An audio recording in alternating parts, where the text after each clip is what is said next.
வணக்கம் ஃப்ரெண்ட்ஸ். இன்றைக்கி நம்ம என்ன பார்க்க போகிறோம் அப்படின்னா, தமிழ் இலக்கணத்தில் வர எழுத்து அது சம்மந்தப்பட்ட இலக்கணம் தான் இப்போ பார்க்க போகிறோம். சார்பெழுத்துக்கள் அப்படின்னு எடுத்துட்டோம் அப்படின்னா 10 வகைப்படும். அந்த 10 வகை என்னென்ன அப்படின்னா, உயிர்மெய், ஆயுதம், உயிரல்லப்படை, ஒற்றலப்படை, குற்றியலுகரம், குற்றியலிகரம், ஐகார குறுக்கம், ஔகார குறுக்கம், மகர குறுக்கம், ஆயுத குறுக்கம். அதே போல் அளபடை அப்படின்னா 2 வகைப்படும். உயிரல்லப்படை, ஒற்றலப்படை. அந்த உயிரல்லப்படையை நம்ம மறுபடியும் 3 வகையாக பிரிக்கிறோம். செய்யுளிசை அல்லப்படை, இன்னிசை அல்லப்படை, சொல்லிசை அல்லப்படை.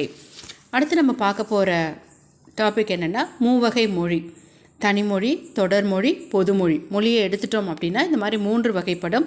தனிமொழி, தொடர்மொழி, பொதுமொழி. தனிமொழி அப்படிங்கிறது என்ன அப்படின்னா, ஒரு சொல் தனியாக நின்று ஒரு பொருள் கொடுக்கும் அப்படின்னா அது தனிமொழி அப்படின்னு சொல்கிறோம். இப்போ எக்ஸாம்பிளுக்கு கண், படி, அதெல்லாம் நம்ம அந்த ஒரு வார்த்தையிலேயே நம்ம அர்த்தத்தை புரிஞ்சுக்கலாம். தொடர்மொழி அப்படிங்கிறது 2 இல்லை அதுக்கு மேற்பட்ட தனிமொழிகள் தொடர்ந்து ஒரு பொருள் கொடுக்கும் அப்படின்னா அதுக்கு பேர் தொடர்மொழி. எடுத்துக்காட்டு கண்ணன் வந்தான். தென் பொதுமொழி. ஒரு சொல் தனித்து நிற்கும் போது, அதாவது தனியாக ஒரு பொருளை தரும். அதே சொல் பிரித்து எழுதினோம் அப்படின்னா வேறு பொருளை கொடுக்கும். அதுதான் என்ன எப்படி ஜென்ரலாக சொல்லலாம்னா, தனிமொழிக்கும் தொடர்மொழிக்கும் பொதுவாக அமைகிறது தான் என்ன அப்படின்னா பொதுமொழி.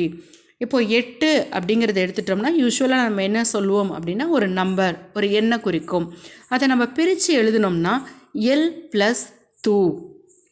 தூ அப்படிங்கிறது உன், சாப்பிடு அப்படிங்கிற பொருள்.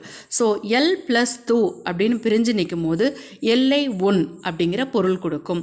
ஸோ ஒரு சொல் 8ன்னு தனித்து நின்றுச்சுன்னா என் அப்படிங்கிற பொருளையும், அது பிரிஞ்சு எல் ப்ளஸ் தூ அப்படிங்கும் போது எல்லை உன் அப்படின்னு கொடுக்கும்போது வேறு பொருளையும் தருது இல்லையா?